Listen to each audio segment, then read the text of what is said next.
Oh, good swing, Duke.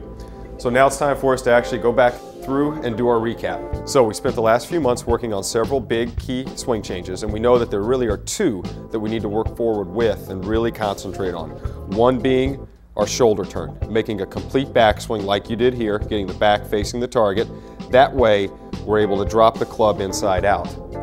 So especially here, you did a nice job. Good turn, and then the club drops from the inside, starts slight right of our target line, and ends up giving us our little push draw, which we've been working for.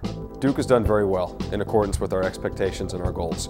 We knew on the first day that we had some work ahead of us in terms of changing his swing habits and creating positive movement as we get away from some of the negative movement. And I really think over the last 4 to 6 to 8 weeks, we really saw some great improvement in terms of getting his rotation or his turn to the top down and then getting him more inside out. I think those two swing changes really brought everything together. So while he's got some work ahead of him in terms of being able to maintain it, I feel like we've armed him with what he needs to be able to sustain his level of improvement as he moves forward. I think the progress we've made so far is fantastic. We've got the swing where we want it. The ball flight is pretty good now. Tempo has really slowed down and got more consistent. And my #1 goal was to hit more fairways, and that's what we're seeing right now. Well, we talked about the first step, right? The first key, which is the turn. And our second big one is moving the club from inside out. We're having a nice solid downswing path and plane. So we drew a line up from the golf ball to track the head movement. And like we said, when you achieve that turn, that 90-50, you're able to maintain a good position starting downward. So with this swing in particular, and it's been like this for a couple weeks now, you've done a nice job unloading the lower body first and then having the upper body follow. So our sequencing is really, really correct with that 90-50 turn at the top. Now, moving over to the left side, we set up just a standard line from the grip into the club to the golf ball to track the club movement. And we've got the club moving from the inside or to the left, which was one of our goals initially. And then we also are looking at the club face here. We're able to maintain really a nice square club face heading down. So like we said, you know, there's two big ones, really. We've got to get the turn and we've got to come from the inside. When we do both of those, the shot is much, much better, or our percentage of hitting a great shot greatly improves.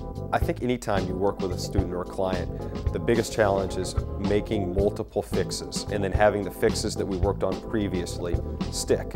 Now, through our process here at GolfTEC and the way we actually instruct the golf swing, we do it step by step in a proper order or sequence. When you do it in the proper order and in the proper sequence, you're able to make each change sort of build off each other. So it turns into a building block approach. For Duke and I, it was maintaining the turn and then allowing him or getting him to come inside out. So making sure that the backswing is completed via the turn, and then that allows him to come down from the inside and strike the ball from the angle and direction that we want. So definitely I would say the biggest challenge was getting Duke to finish the backswing before starting the downswing. The hardest swing change we made so far is the backswing. I was very impatient, never got the full turn, started the downswing too soon, I came over the top. But now we've got better tempo coming back with the backswing, completing the turn, and then coming down from the inside, which allows me to hit the ball the way I want to on the golf course. Going back into our roadmap, and these are the swing flaws that we identified on day one. Now what we've gone through and done is we've been able to remove the check marks of the flaws as we fixed them over the last few months. That leaves us really with 3 check marks in each category. Now we're really left with 3 big ones, and these are the 3 that are most important to us. They're really what separates a good swing from a bad swing. Turn with the body, position and plane of the club on the way down, and then the club face angle. So, you know, when we started, we had a bunch of check marks up here because we had a lot of flaws. But as we've worked through this, and as we've worked through this the correct way, by making the proper change at the proper time, i.e. doing it correctly sequentially, we're left with what? Shoulder turn, hip turn. We know we've got to get the turn. That gets us in a position to be able to have the club position and plane proper on the way down. And then we know if the club position and plane is proper, the club face is proper, but the two go hand in hand.